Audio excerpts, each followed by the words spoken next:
Okay, so practice problem 2 wants us to find the value of every single angle here, all right?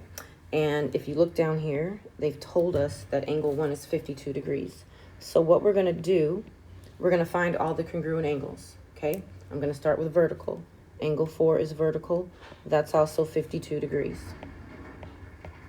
Now I'm gonna do corresponding. 1 and 5 are corresponding, so 52, and then the vertical to 5 is 7 is 52. So those are my 4 angles that are 52 degrees. 1, 4, 5, and 7. Oops. All of the other angles are going to be supplementary. So I'm just going to do 180 minus 52.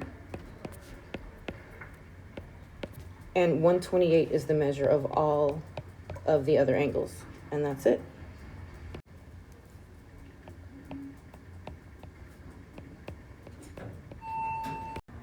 So you have a question here asking you to explain how did we find angle 7, right?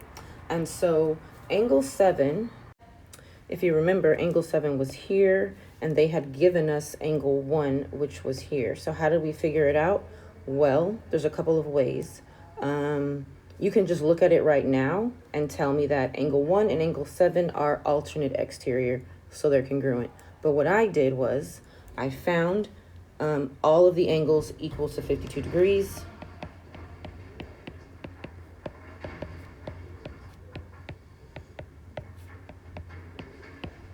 By using special angle relationships.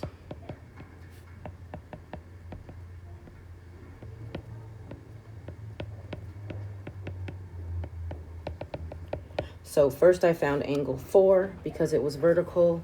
Then I found angle 5 because it was corresponding. And finally, I was able to find angle 7 because it's vertical to angle 5. That's a lot to write, but that's what I did, so that's what I'm going to write.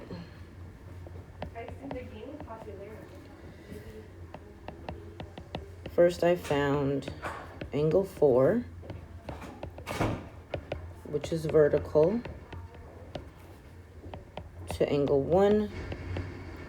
Then I found angle 5, which is corresponding to angle 1.